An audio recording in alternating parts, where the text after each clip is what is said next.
Let me have your attention for a minute. I'm Jim Inhofe. That little orange plane out there, the Harmon Rocket, is mine. That's what I use on weekends around Oklahoma. In fact, I have a schedule that I've been, well, let's see, it's been 23 years now I've been in the Senate. So I'm back here. I'm the ranking member on armed services, so I have to be in Afghanistan or some place like that every fourth or fifth weekend. The others, I come back here. I don't spend any time in Washington. So anyway, I'll get in one of my planes and travel around the state. That's what I do for a living. Now, you are here with your interest in aviation, so I wanted to share with you a couple of things you may not be aware of. First of all, be sure to take the handout with you. The handout, I did the Pilot's Bill of Rights 3 years ago, and it was a godsend. And the reason I did it is because, you know, I've been helping other pilots with the FAA. Until it happens to you personally, you don't realize how abusive they are. And so I had an experience in South Texas, right on the Mexican border at Cameron County Airport, where they were about to take my license away from me, and yet I landed on a runway that was not marked as closed. They didn't have anything in any kind of NOTAMs or anything, but I was completely at their you know, I could have lost everything. So anyway, I passed the law, the Pilot's Bill of Rights, that was 3 years ago, that gives the pilots the same legal privileges that anybody else has. And and then we came along with the Pilot's Bill of Rights too. The third class medical, you all familiar with that? That was part of you can go ahead and clap, that's fine. And it helped me too. It wasn't just you. But there are a lot of other parts, and there was one person, I hate to say this, but the House member, and I think I won't, but anyway, he's chairman of the aviation, not the aviation, but the transportation subcommittee in the House, and he was wanting to get past this thing that is called it was a bill that would privatize the parts of the FAA. And I was opposed to it. In fact, if you read your AOPA and all that stuff, all general aviation is opposed to it. But he held my bill hostage for a year. That's the one that had the third class medical. We finally broke through the third class medical, but there are other parts of that bill that you can read about here, and they will be. We put those on as amendments on the Senate bill reauthorizing the FAA.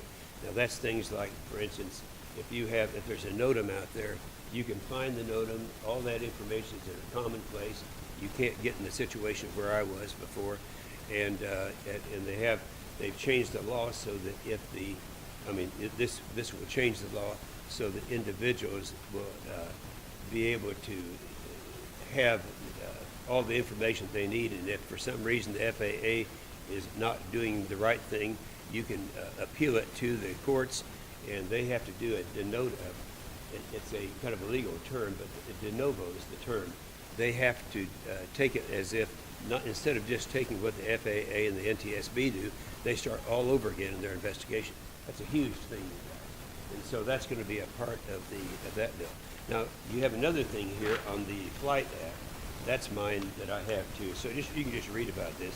And what that is, that allows you to airports that are general aviation airports, that in the event that they don't use the amount of money that is there for small airports, then that won't go back into a pot where it will go to a regional airport. It has to go to another general aviation airport. So that's the biggest thing that they have right now for experimental aircraft and so forth. So that's essentially what's going to happen. It's on the horizon. It's going to pass. And I'll be glad to answer any questions you may. I'd rather not talk about health care, but I will if I have to. But anything else? Let me just say this one thing. We're in the Senate. It's different than the House. You're kind of a product of your committees. And my committees are the Senate Armed Services Committee, where I've been the ranking member, and the committee that handles overregulation in roads and highways. I've been back here looking at your proposed park that you guys have. I've gotten my briefing now, so they've done a good job, and we're going to see if we can be of some help there. But I have to say this on the military, and I lose credibility when I say this, but we are in the most threatened position in America we've ever been. And the reason is that it's not like it was in the good old days of the Cold War, when you had two superpowers. We knew what they had, they knew what we had, and mutual assured destruction meant something. It didn't mean anything anymore with these terrorists out there. And you have North Korea that's run by a mentally deranged person, and he is within a year of having the ability. This isn't me talking now. This is the military. They just as recently as 2 days ago, they said in a committee in Washington that they're within a year of having both the rocket, the bomb, and the delivery system in North Korea that can hit Alva, Oklahoma. Now, just think about that. As tragic as it was on 9/11, just think about the threat that's out there. And so I know it's a lot of people just don't believe it, but again, at least now the uniforms are saying the same thing. We went through 8 years of Obama, and I don't say this critically of him, but he is a proud liberal. Liberals don't think you need a military to start with, and so I'd be glad to answer any questions about that that you want. All right, you want to open up? I do this every Saturday, and I'm going from here to Grove and doing theirs over there. Why do you think Trump happened?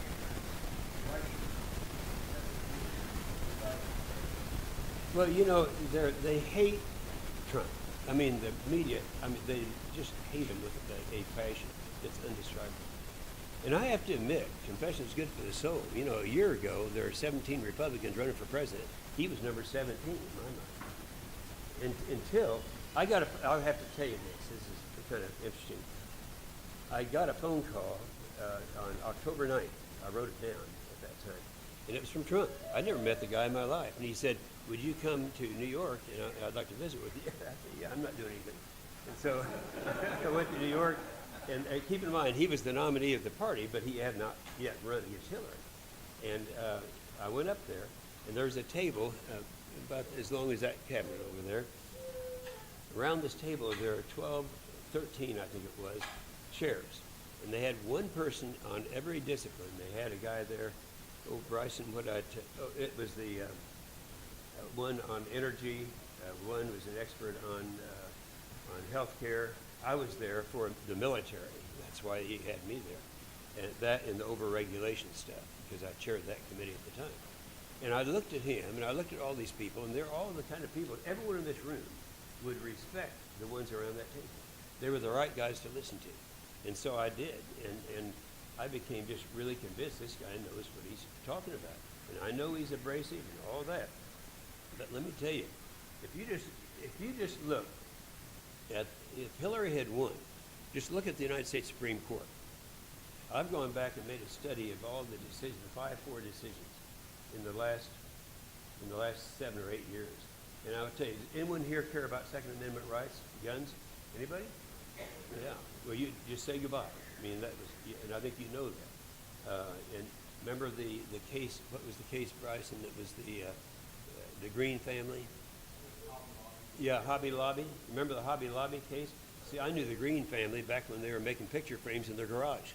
It's one of the biggest corporations in the world now. And they won their case before the United States Supreme Court. That would be reversed. I mean, all these things would happen. We wouldn't recognize America as we know it. I throw that out just because you may not like Trump, but I can assure you that America would be totally different if Hillary had pulled this. So, anyway, the question is, but that's the answer. Well, when you're my age, you'll understand this, you guys. We've got to talk about impeaching the president because of the Russian. Oh, that's garbage. Yeah. And I just hear some reaction. Well, you know, that's what they do. Anytime you have 435 House members and 100 Senate members, and you have them all competing with each other, wanting to get attention, there's always going to be someone wanting to impeach the president. It doesn't make any difference who the president is, and it's just stupid.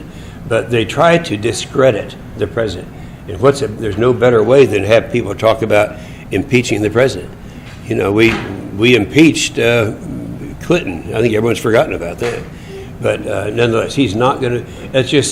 It's people who, and let me blame Republicans here for a minute. You didn't ask about the health care thing, but we had Obamacare. Now, some in this room, I know, maybe you're too polite to say it, but you probably like Obamacare. But our rates it's gone up over 200%. That's average throughout the state of Oklahoma. Now, so any change is for the better. And the House had a change, and we had a few of the conservative Republicans opposing it. And they thought the people are so dumb that they didn't realize if you oppose that, then you're supporting Obamacare. And it's true today. And so they suddenly changed, passed the bill. It's over in the Senate. We are passing it back. Very likely it's going to be Tuesday of this coming week. So it'll go back over there. And so I'm just hoping, and there'll be a couple of Republicans who just want to have attention. I won't mention their names, but that's the only reason they're opposing it. So anyway, that's going to happen. President Trump is getting famous for his tweeting, his tweets. Mm-hmm. We're wondering if Senator Inhofe is going to start tweeting. No, I don't know how. It's really, this new generation, I listen to the crying over here. Boy, those kids, that little kid probably knows more about it than I do. Every time I get a new instrument for one of my airplanes, I have one of my grandkids read the manual and then explain it to me. I'm serious about that, so I don't even know how to tweet.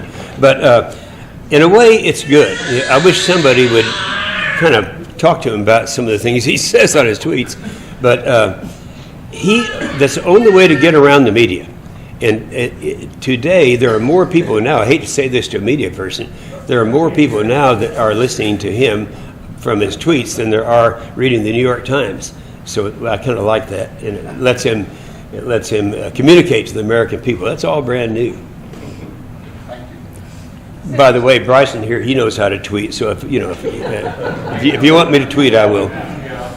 Senator Inhofe. Yes, ma'am. Cindy Bobbitt, Grant County Commissioner. Thank you for your work on waters of the U.S. and getting that recalled. And roads. Yeah. So now the EPA's got it back in their control.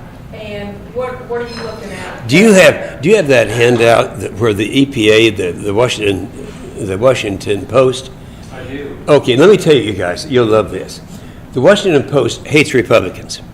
And they're the ones that caused the problem with me, that caused me to get involved with changing this stuff for pilots, because they were working with the FAA to try to put me out of business. But the Washington Post came out with an article, and the name of the article is what, Bryson? How James Inhofe is upending the nation's energy and environmental policy. Okay, that's the name of the story. All right. Well, anyway, this is funny, because I called up the one who wrote it. I read that, and that's really complimentary. It says I'm running the EPA. Well, I'm not running the EPA, but my employees are, the ones that used to work for me.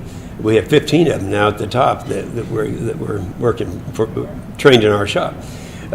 Anyway, she wrote that article, and I called her up and I said, this is funny because I've been in the Senate for 22 years.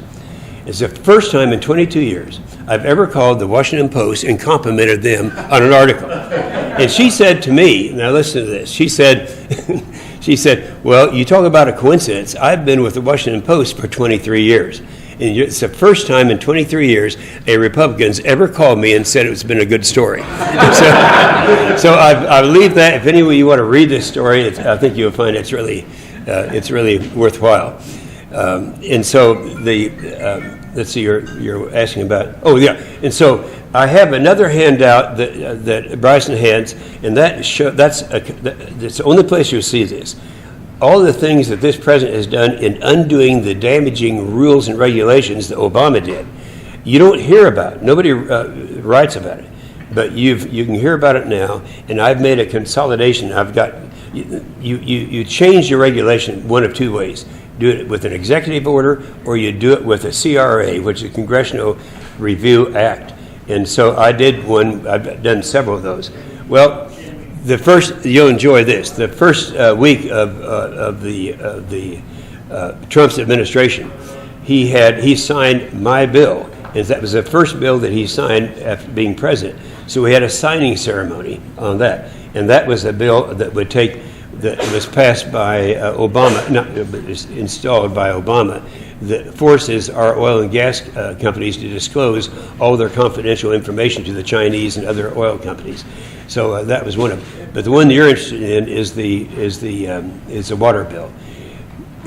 If you talk to Tom Buchanan of the Oklahoma Farm Bureau, he'll tell you the most important thing to farmers and ranchers in not just Oklahoma but throughout America is the overregulation of the EPA. And of all the regulations, the worst one is the regulation on water. And so we now have done that. We've changed that. It's a matter of hours now before we get it done. And that's on this list. So if you read the list, you'll find a lot of regulations that you don't even know about. I didn't know about it. For example, under Obama, a national school board to replace your local school board. I mean, that was something that nobody is even aware of that. So that's one of the regulations. You can read all about these, and I think you'll find it good reading. Okay, you guys. Yes, sir. Could you talk more about the privatization of aviation? Oh, yes, the privatization of because there are a lot of people in this room who may be for that. And this is the only area where I disagree with there might be some others, but I disagree with the president, because he wants to privatize the air traffic controllers, because it would hit all air traffic controllers. And quite frankly, it also would threaten the Monroney Center in Oklahoma City, and I'm not going to let that happen. So anyway, I've taken a position against it for this reason.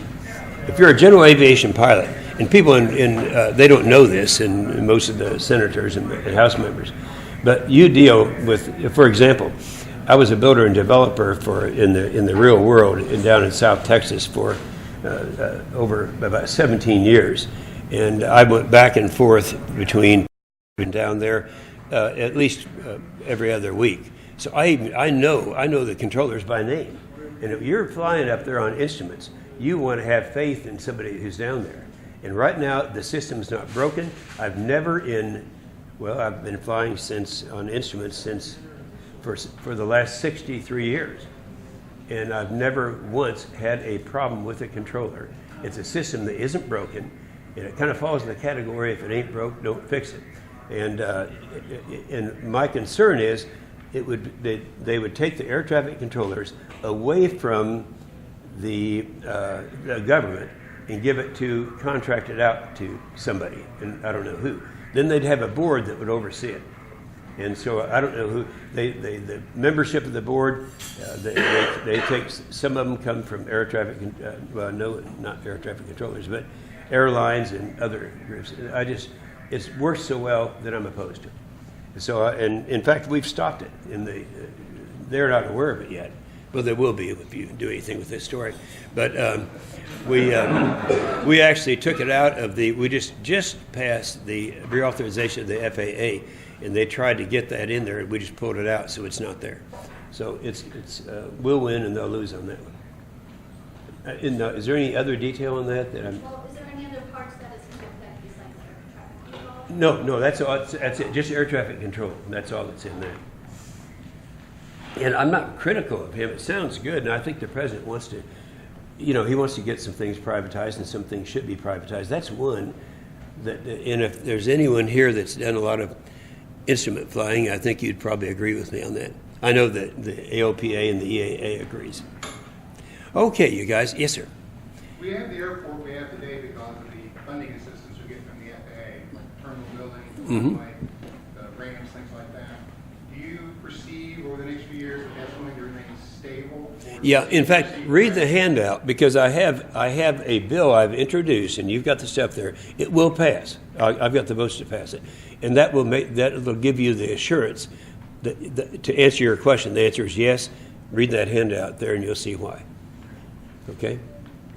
Okay, my next stop is Grove, Oklahoma, so I'm going to have to fire up my little orange rocket out there. But I appreciate it. I always enjoy it. Your gravy is just as good as it was last year. All right? Thank you very much. Appreciate it.